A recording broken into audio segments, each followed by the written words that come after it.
vamos a seguir profundizando conceptos relacionados a la gráfica de procesos. Para eso vamos a resolver el ejercicio número 12 de la guía, ¿sí? Recuerden que esta guía está en el campus de la materia. Bien, ¿qué nos pide resolver este ejercicio? Este ejercicio nos dice calcular b cuadrado menos w cuadrado usando aritmética de punto flotante de 4 dígitos de precisión con b igual a 43,21 y w igual a 43,11. Y para eso nos da dos algoritmos que son, obviamente, algebraicamente equivalentes.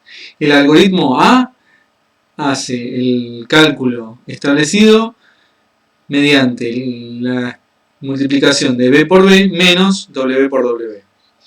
Y el algoritmo B lo que hace es hacer b más w por b menos w. Lo que nos pide como resultado final el ejercicio es indicar cuál es de estos dos algoritmos el más conveniente y justificar por qué. Entonces, obviamente, para ver cuál es el mejor algoritmo, lo que vamos a tratar de ver es cuál es más estable. Y para eso, ¿sí? Como ya vimos en el video anterior de la resolución del ejercicio 10, nos vamos a valer de la gráfica de procesos, ¿sí? Y determinar estos valores de condición de problema, término de estabilidad y condición del algoritmo para ver cuál de los dos es más estable. Vamos a empezar a resolver el algoritmo 1, ¿sí? El que hace b por b menos w por w. Vamos a llamarlo algoritmo A. A los errores relativos de b y w lo vamos a llamar IB y IW respectivamente. Y a los errores relativos, ¿sí?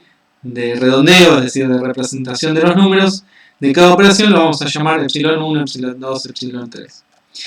Entonces la gráfica de proceso nos queda así.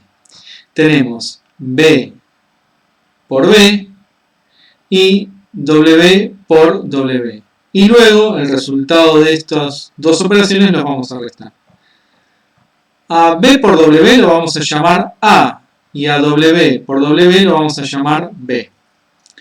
El error de representación o de redondeo que vamos a cometer cuando calculamos o cuando almacenamos el resultado de A lo vamos a llamar epsilon 1.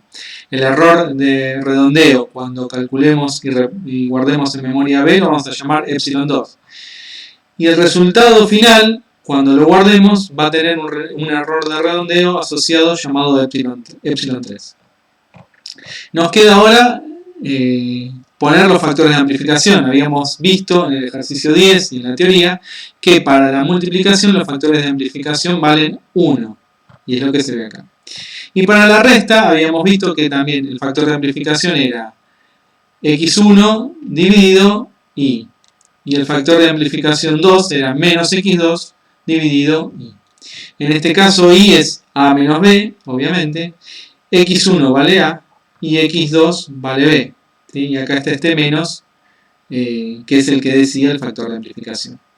Bien, teniendo esto ya completo la gráfica de proceso, empezamos el cálculo propiamente dicho de lo que son los errores, la propagación de los mismos. El error relativo de A va a ser igual al error relativo inherente en B por el factor de amplificación, que es 1, más el error relativo inherente de B por el factor de amplificación, que vale 1, más el error de representación, ¿sí? Que va a ser epsilon 1.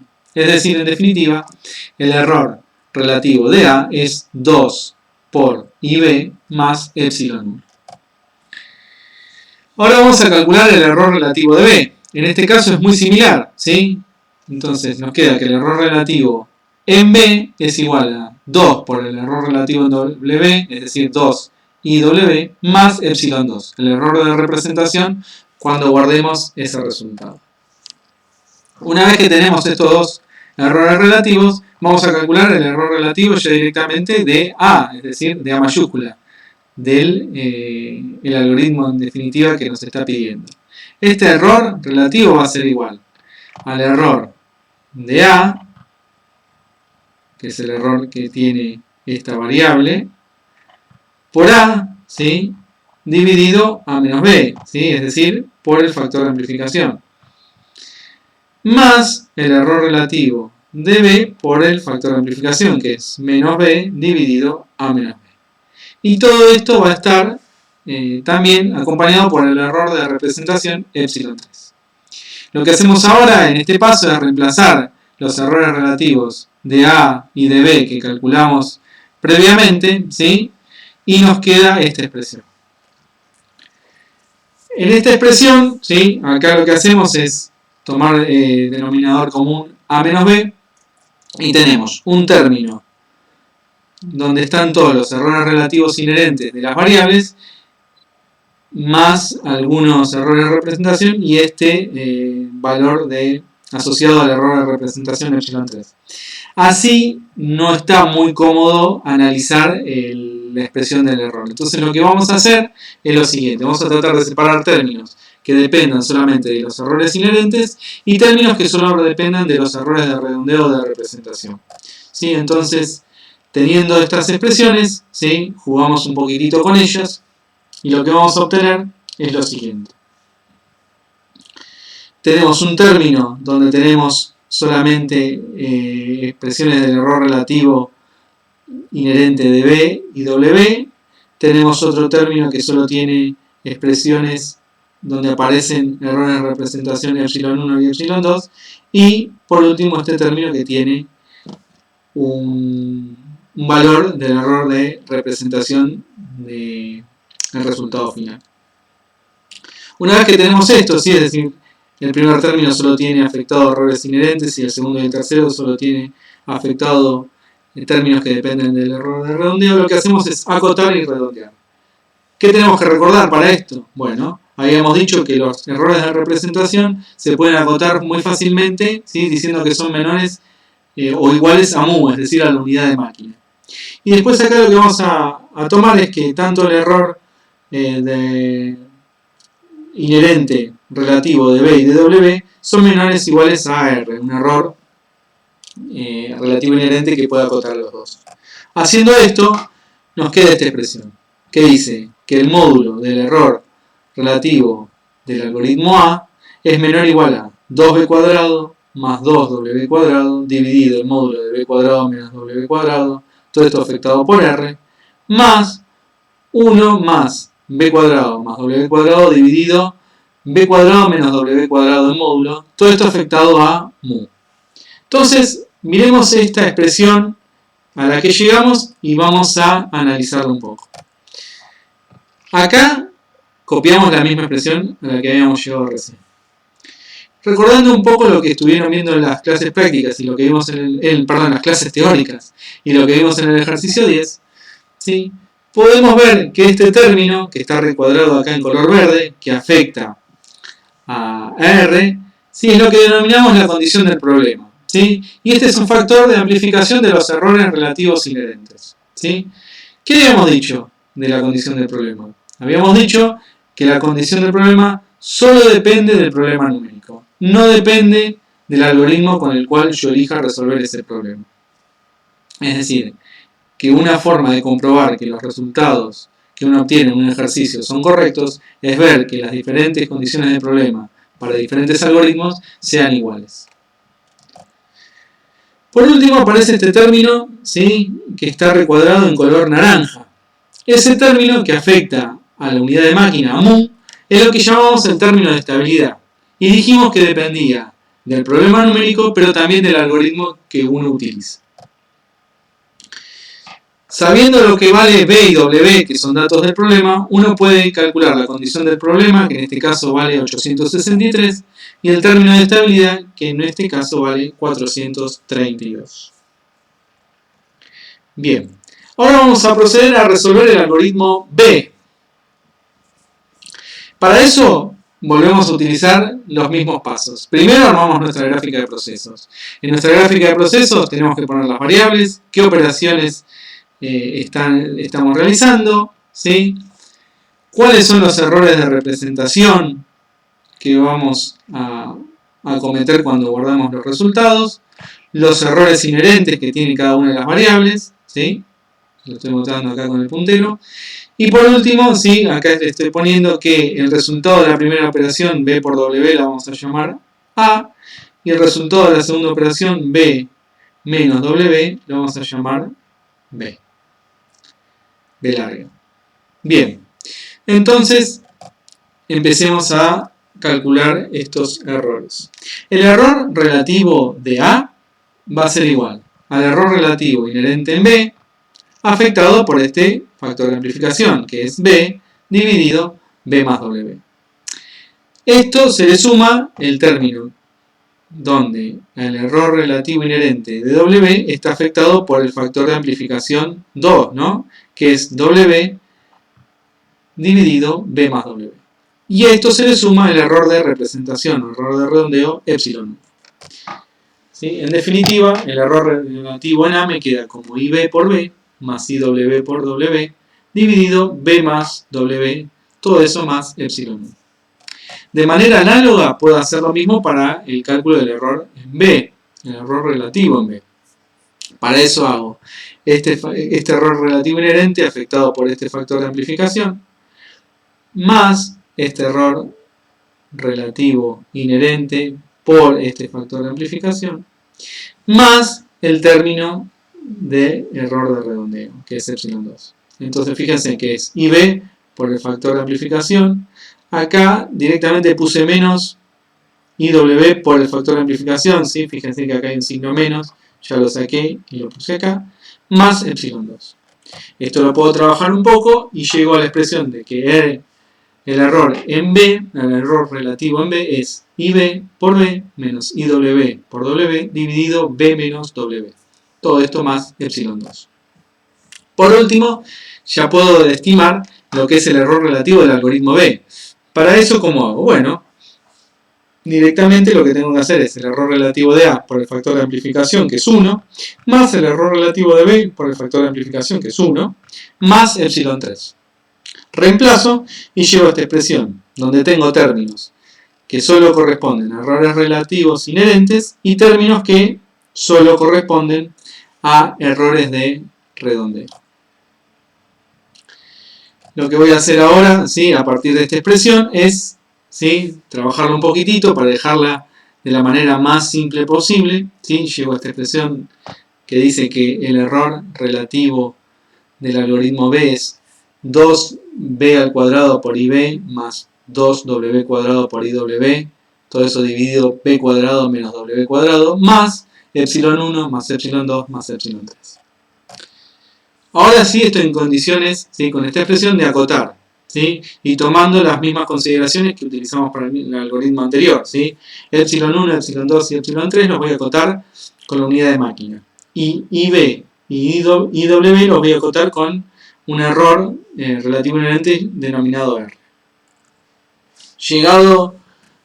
Utilizando estas acotaciones, llego a esta expresión, ¿sí? El error relativo del algoritmo B es 2b cuadrado más 2w cuadrado dividido b cuadrado menos w cuadrado más 3 mu.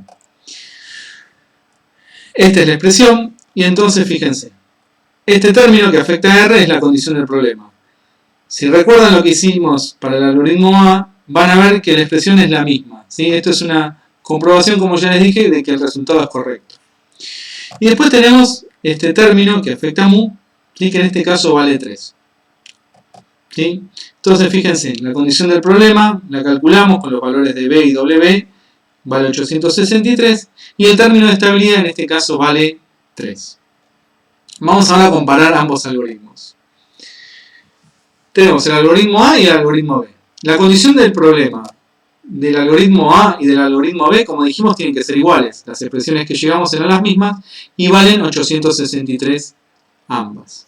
Los términos de estabilidad dijimos que dependían del algoritmo. Acá es donde deberíamos ver una diferencia y a partir de eso ya vamos a tener indicios de cuál es el algoritmo más estable, que es lo que nos pregunta el problema.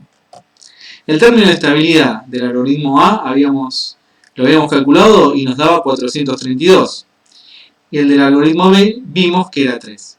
Esto, ¿sí? Ya nos dice claramente cuál es el algoritmo más recomendable. Y es el algoritmo B.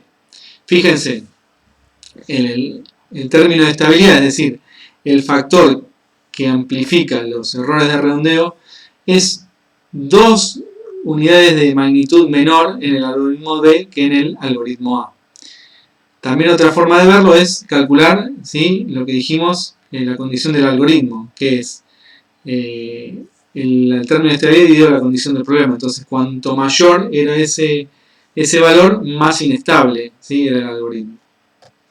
Bien.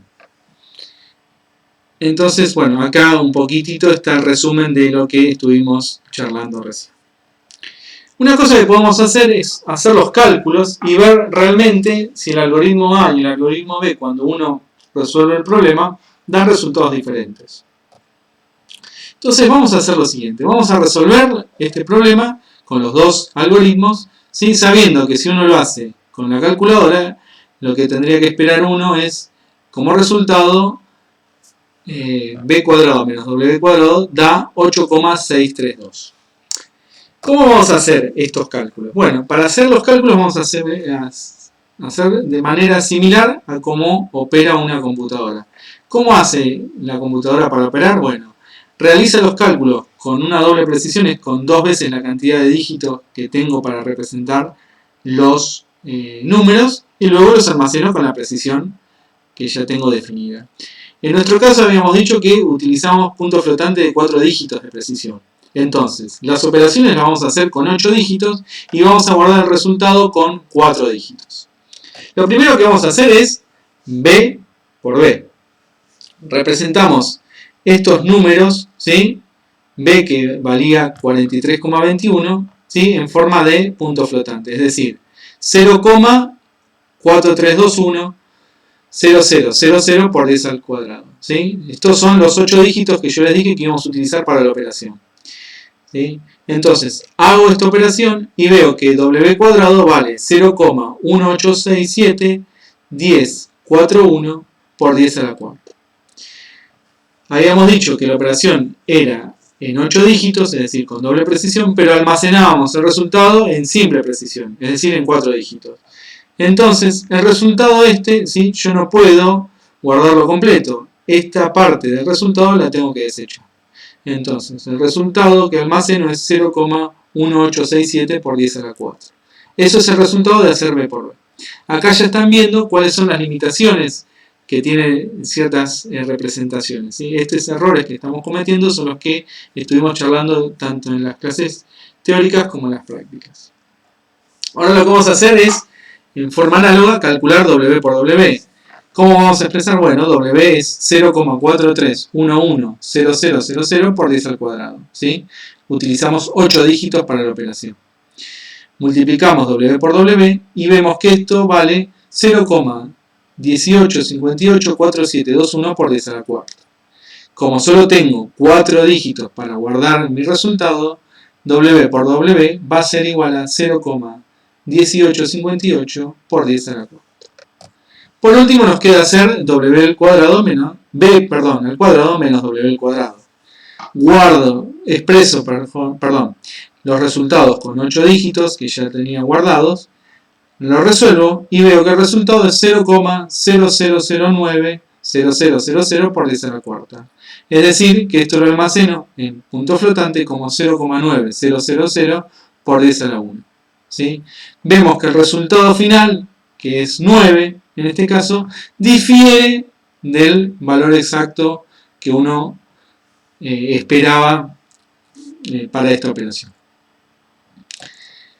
Si calculamos ahora lo mismo para el algoritmo B, ¿qué nos queda? Bueno, nos queda que B, ¿sí?, lo expresamos como 0,43210000 por 10 al cuadrado, W lo expresamos como 0,43110000 por 10 al cuadrado, sumamos y eso nos da que esto vale 0,8632. Acá hay un pequeño error, esto es 0. Entonces acá lo guardamos en forma exacta, ¿sí? El resultado es 0,8632. Esto acá es 0. Por último, ¿sí?, nos queda hacer B menos W, ¿sí? Ponemos de vuelta estos valores, restamos y vemos que el resultado es 0,00100000 por 10 al cuadrado. Esto se almacena como 0,100 por 10 a la 0. Lo último que nos queda ahora es multiplicar estas dos expresiones. Las pongo con 8 dígitos y el resultado que obtengo es 0,0008632 por 10 a la cuarta. ¿Y esto cómo lo almaceno? Lo almaceno como 0,8632 por 10 a la 1. Fíjense, en este caso el resultado es igual al valor exacto que estaba esperando. Entonces, con esto demostramos, ¿sí?, que el algoritmo B también es mejor que el algoritmo A. Lo que habíamos visto en forma teórica con la condición del problema y con los términos de estabilidad, también lo podemos demostrar en forma práctica haciendo las operaciones simulando ser la computadora y utilizando 4 dígitos de precisión. Espero que haya quedado claro el problema, la resolución del mismo, y en el último de los videos de esta unidad 2 vamos a ver un ejercicio de parcial.